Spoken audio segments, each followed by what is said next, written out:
महीने को अगरचे कसीरहा वाक़यात से निस्बत है, लेकिन जब ये महीना वाक़याए करबला से जुड़ा तो फिर अब इस महीने को निस्बत इमाम हुसैन से ही हो गया। और ख़ास तौर पर इस महीने में वाक़याए करबला, शुहदाए करबला, शहज़ादाए रसूलुल्लाह इमाम हुसैन रज़ियल्लाहु अन्हु का ज़िक्र खैर किया जाता है और किया जाना ही चाहिए। और इस महीने में अहले ईमान इनका ज़िक्र करते हैं, मनाबिर से, मसाजिद से वाक़या करबला के मुख्तलिफ़ गोशों पर गुफ्तगू की जाती है और किया जाना भी चाहिए। और अहले ईमान ये वाक़यात और इस तरह की बातें सुनना भी पसंद करते हैं।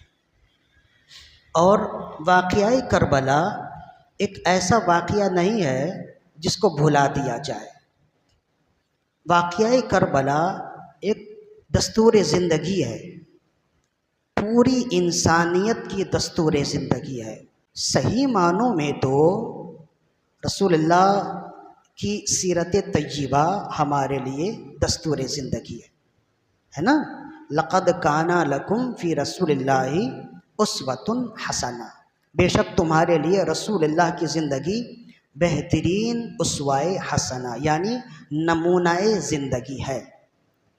असल में तो रसूलुल्लाह की ज़िंदगी और सीरत ही हमारे लिए उस्वा है, लेकिन अगर गौर से देखा जाए तो वाक़याए करबला भी मुकम्मल तौर पर मुसलमानों के लिए दस्तूर ज़िंदगी है।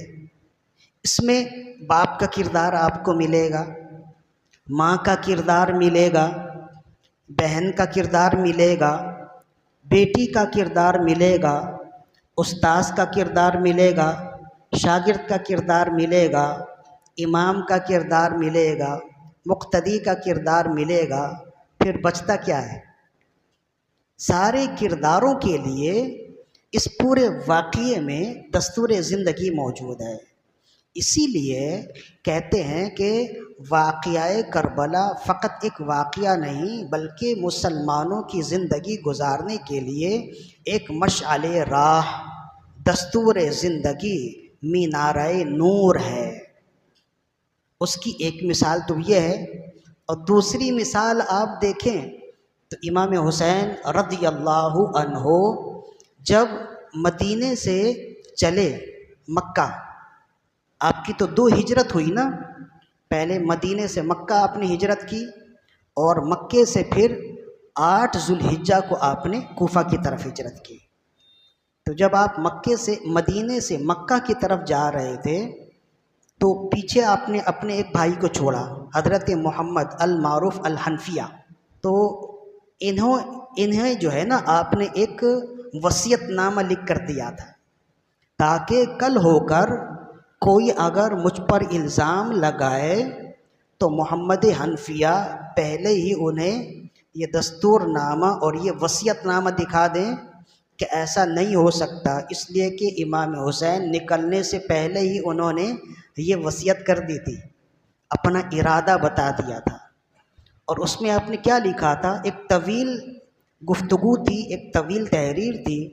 उसमें ये बात थी कि मैं ना माल दौलत के लिए निकल रहा हूँ और ना ही खिलाफत व अमारत के लिए निकल रहा हूँ, मैं अपने नाना के दीन की इस्लाह के लिए निकल रहा।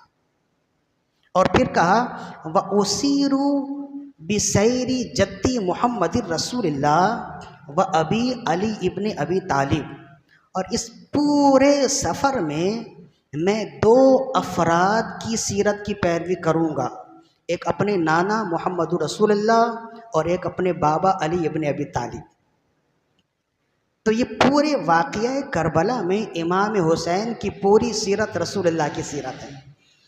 तो जब इमाम हुसैन की पूरी सीरत रसूलुल्लाह की सीरत हुई तो वाक़या करबला पूरे का पूरा वाक़या रसूलुल्लाह की सीरत का एक बाब हुआ। इसी वजह से कहते हैं कि वाक़या करबला भुलाने के लिए नहीं है, इसलिए कि ये मुसलमानों के लिए पूरी दस्तूर ज़िंदगी है, मशअले राह है। और जब ये मशअले राह है तो दस्तूर ज़िंदगी को बार बार ज़िक्र किया जाता है। इसको साल में एक बार ज़िक्र नहीं किया जाता, इसका बार बार ज़िक्र किया जाता है ताकि लोग इस दस्तूर ज़िंदगी को समझें और इससे रोशनी लेकर अपनी अंधेरी ज़िंदगी को भी जगमगाने की कोशिश करें।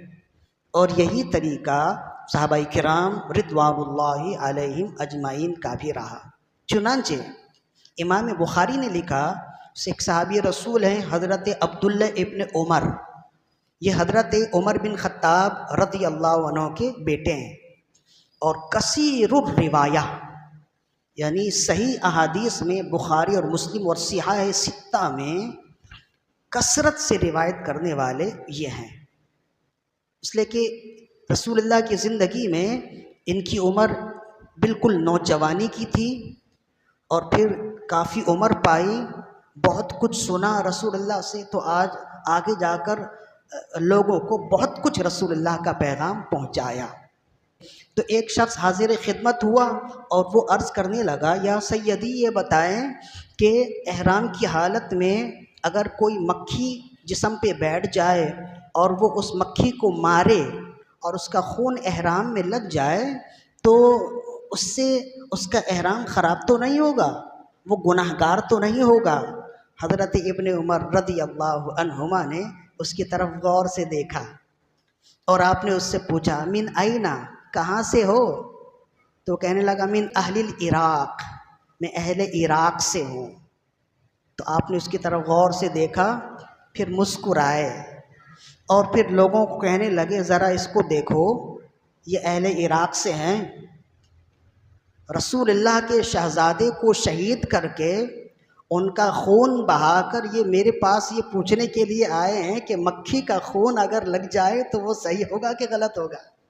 और फिर कहा कि हालांकि तुम्हें मालूम था कि रसूलुल्लाह सल्लल्लाहु अलैहि वसल्लम ने इमाम हुसैन के बारे में फ़रमाया था, हुमा रैहानय्या मिनल जन्ना, ये दोनों मेरे लिए जन्नत के फूल हैं, दुनिया में मेरे लिए जन्नत के फूल हैं। क्या तुम्हें मालूम नहीं था?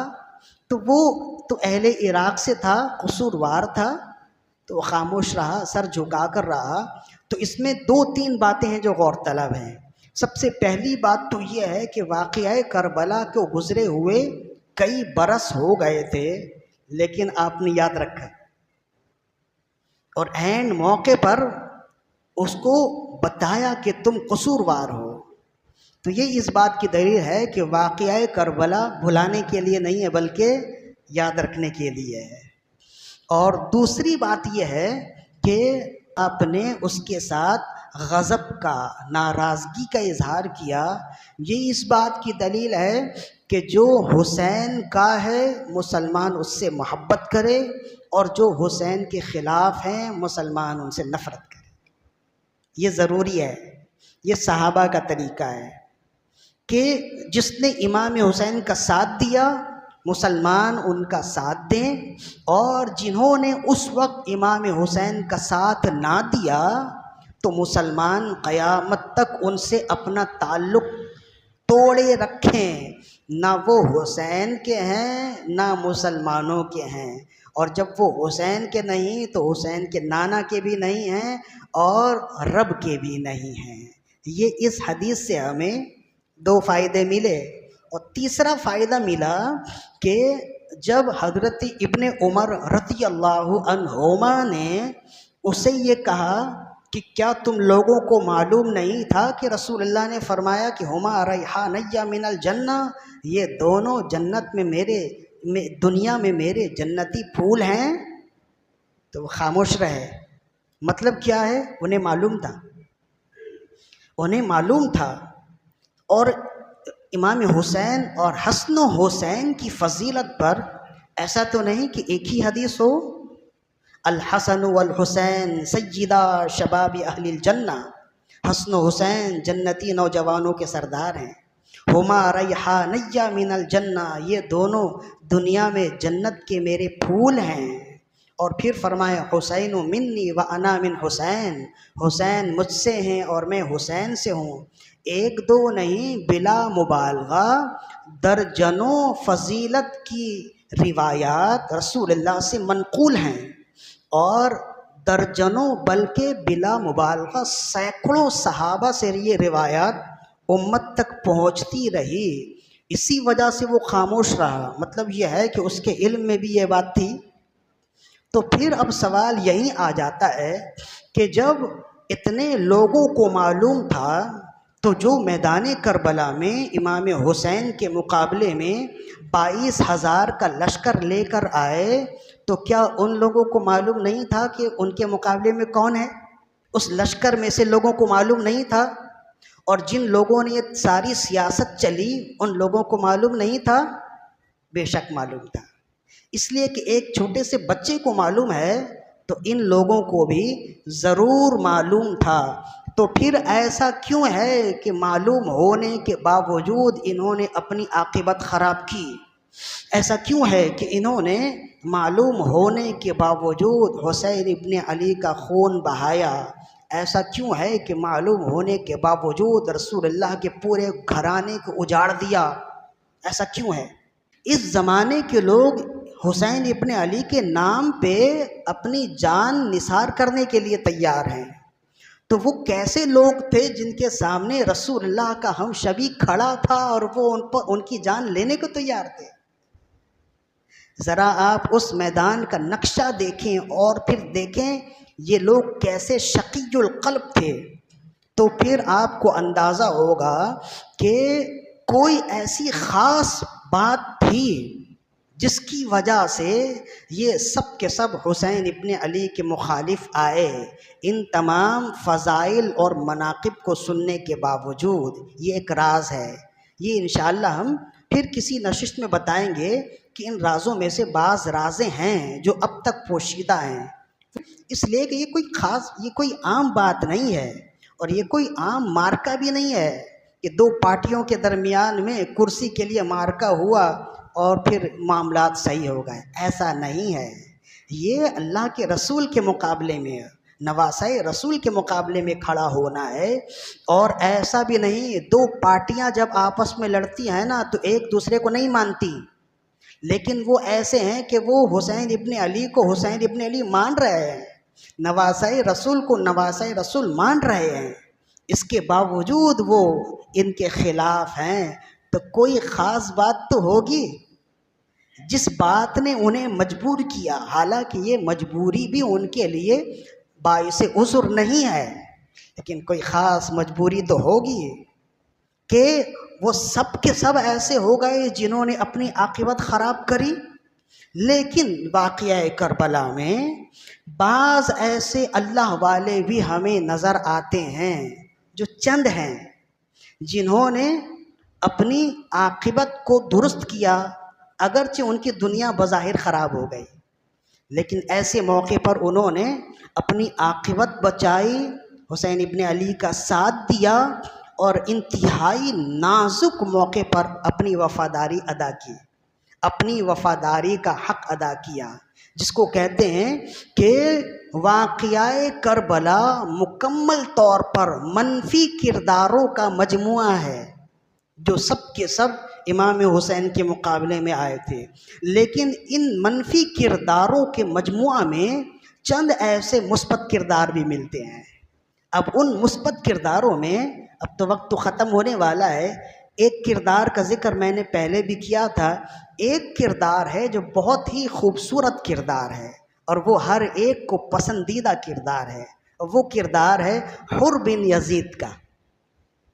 हुर बिन यजीद, हुर बिन यजीद वाक़या करबला में जितने मुखालिफिन थे ना, तमाम मुखालिफिन में सबसे पहले हुसैन के साथ आया, और इन तमाम मुखालिफिन में से सबसे ज़्यादा इसने इमाम हुसैन के साथ वक्त गुजारा है। इब्ने साद तो सात मुहर्रम को आया ना, 3 दिन के अंदर अंदर ये मामलात हुए। हुर बिन यजीद 1 मुहर्रम को इमाम हुसैन के साथ आया। इमाम हुसैन अभी रास्ते पे ही थे, मकाम जी हिशम उस मकाम का नाम है। वहाँ से आप अपनी मंजिल की तरफ जा रहे थे तो कहते हैं कि सामने से सवारी आती हुई नज़र आई, गुबार उड़ते हुए नज़र आए। जब करीब आए तो देखा कि एक सवारी क्या है, पूरी फौज है, 1000 का लश्कर है। वो सब के सब उतरे तो उतरते ही सख्त गर्मी है। इमाम हुसैन ने ना उनसे कुछ पूछा ना उन्होंने आपको कुछ कहा। इमाम हुसैन ने हर एक को पानी पिलाया जितना था आपके पास। जाहिर है कि वहाँ तो बड़ी तादाद है और आपके यहाँ तो 72 लोग हैं। जितना पानी था, जो ख़ास लोग थे करीब करीब, आपने उन्हें पानी पिलाया, उनके जानवरों को पिलाया। फिर ज़ोहर का वक्त हो गया तो इमाम हुसैन ने जब इमामत की तो हुर बिन यजीद भी आपके पीछे ही नमाज़ पढ़ने खड़ा हो गया। जब खड़ा हुआ तो पूरा लश्कर भी नमाज़ पढ़ने लगा।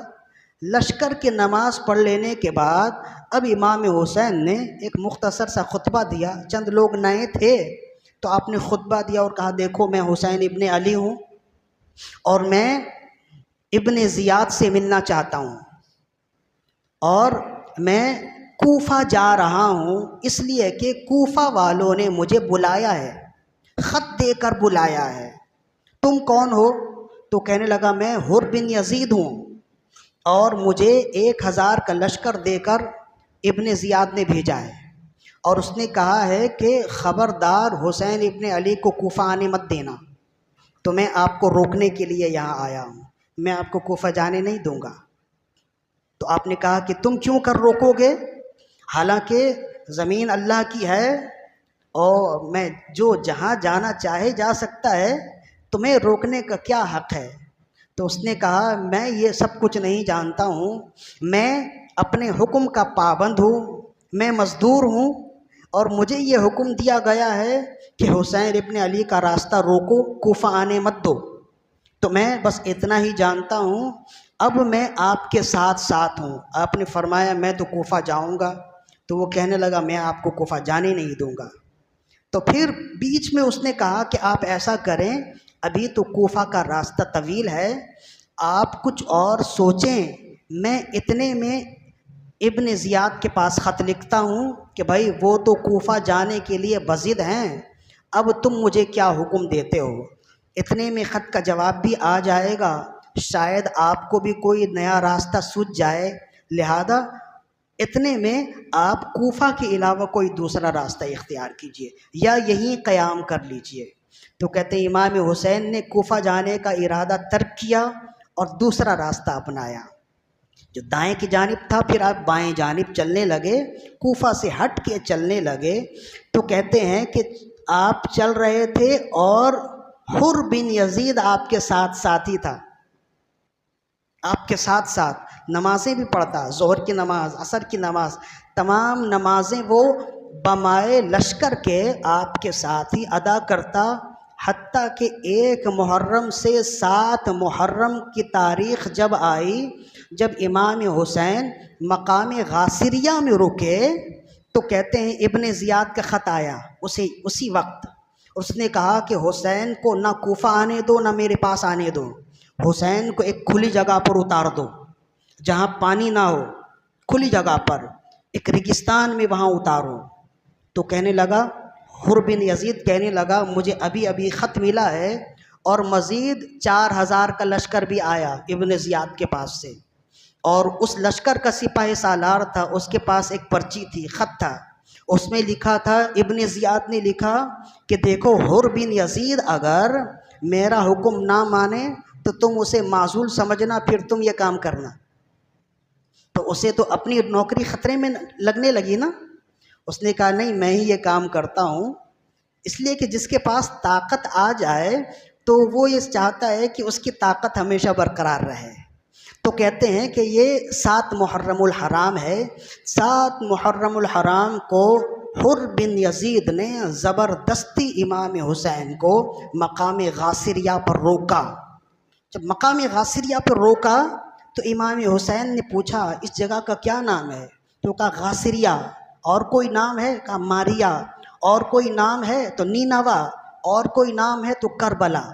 कहा अच्छा यही करबला है, हादा मकामो करबो बला, यही करबो बला है, यही दुख का मकाम है, यही आजमाइश की जगह है। फिर फरमाया इसी जगह मुसलमानों का खून बहाया जाएगा, आले रसूल की एक बड़ी जमात का खून बहाया जाएगा। ये मैंने रसूलुल्लाह से सुना है। फिर आपको तसल्ली हो गई कि हम सही रास्ते पर चल रहे हैं। फिर अब आप यहाँ रुक गए और 1000 का लश्कर तो पहले था, 4000 का फिर आया। और फिर उसी दिन इब्ने ज़ियाद ने इब्ने साद को ख़त लिखा, वो चीफ ऑफ आर्मी स्टाफ था और एक बड़े लश्कर के साथ कहीं दूसरी जगह जिहाद के लिए जा रहा था। उसको ख़त दिया इब्ने ज़ियाद ने और कहा कि वो मार्का छोड़ो, पहले करबला जाओ, वहाँ हुसैन के साथ मामलात निपटाओ, फिर अपनी जगह जाना। तो इसका एक दूसरा पहलू भी है, वो इंशाअल्लाह हम फिर बयान करेंगे। तो उसी दिन इब्ने ज़ियाद इब्ने साद भी वहाँ पहुँच गया। तो अब ये कुल लश्कर बन गए 22,000 और उसी दिन से पानी बंद कर दिया गया और मुज़ाकरात चलते रहे, मामूलात होते रहे, हत्ता के 10 मुहर्रमुल हराम का दिन आ गया, जुमे का दिन 10 मुहर्रमुल हराम। और हुर बिन यजीद को हुसैन के साथ रहते हुए आज 10वां दिन था। पूरे 10 दिन वो इमाम हुसैन के साथ रहा, शब व रोज़ देखता रहा, उनके अक़वाल व अतवार देखता रहा, जांचता रहा। और देख कर ही वो दिल ही दिल में कहता कि बेशक रसूलुल्लाह के अक़वाल व अतवार भी ऐसे ही हैं।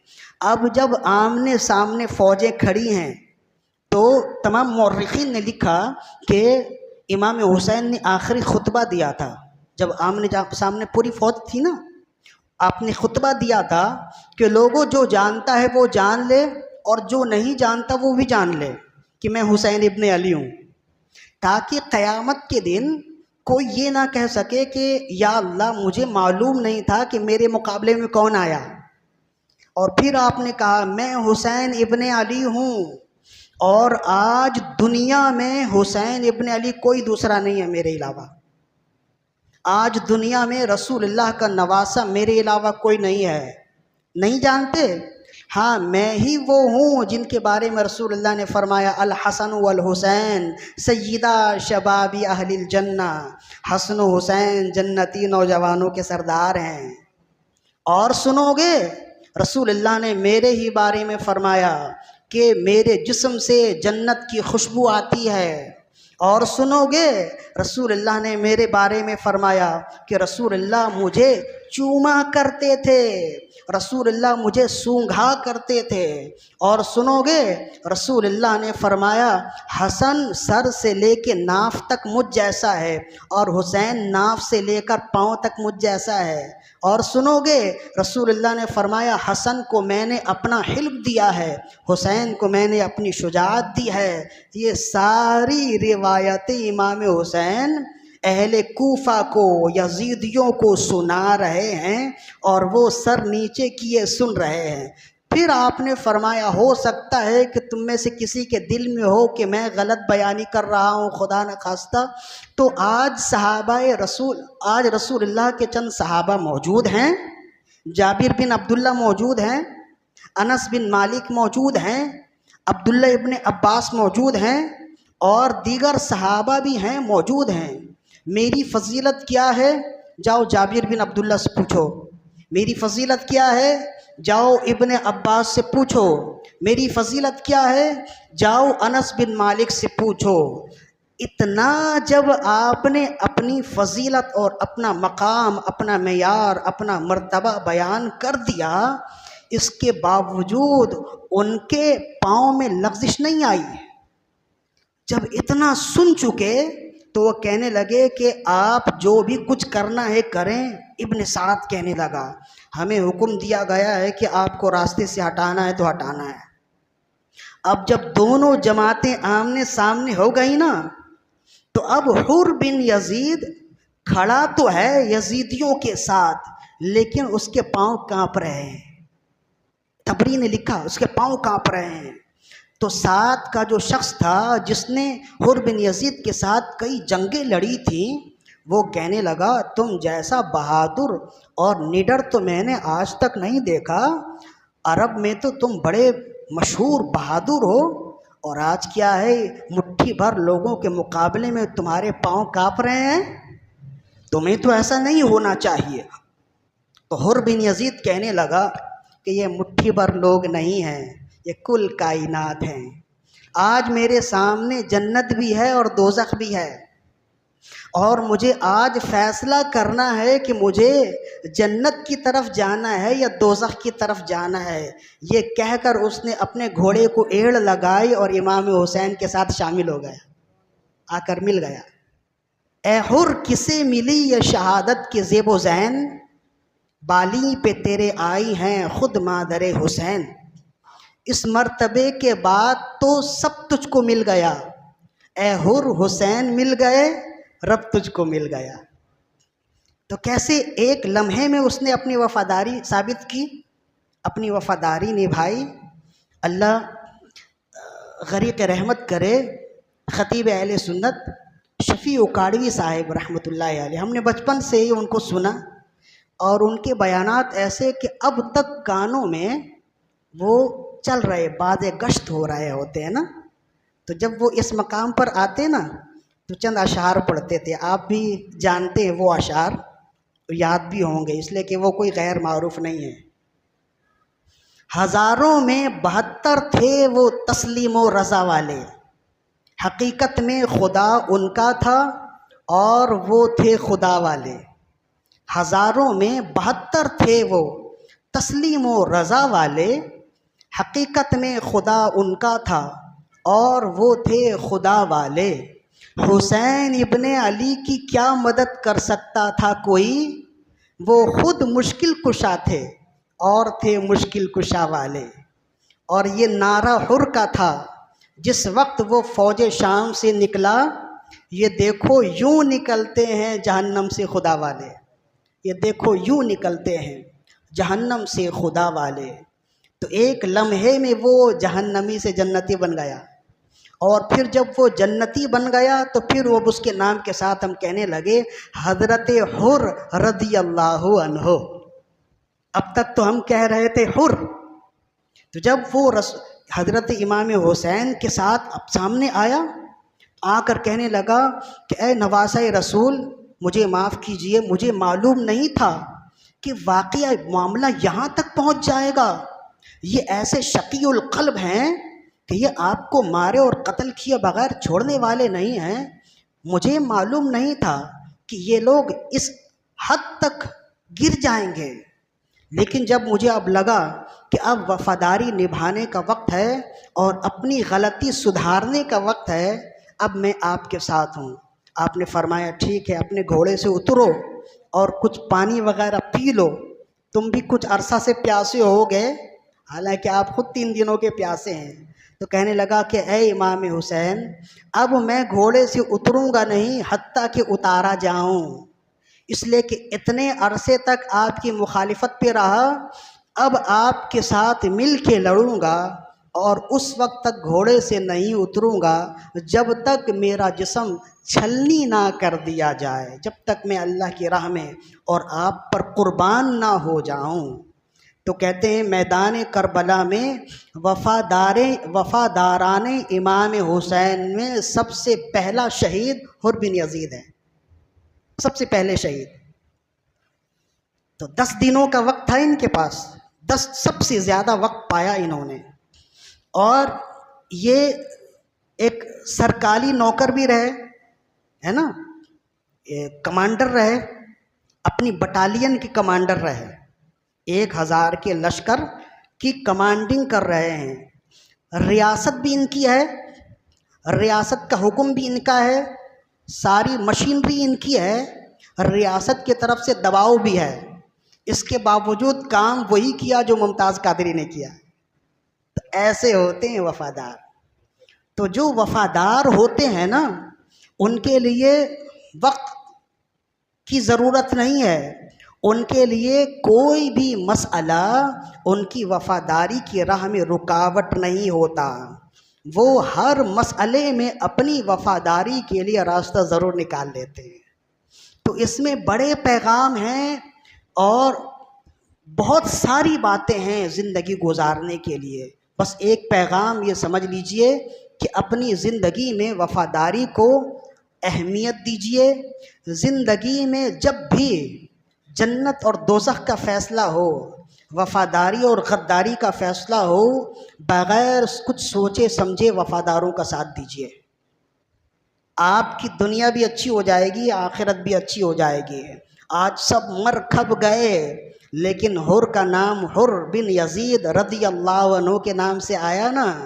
तो किसी की मौत के बाद किसी की नेक नामी हो, किसी का ज़िक्र अच्छे अल्फाज में ज़िक्र किया जाए, यही उसकी कामयाबी है।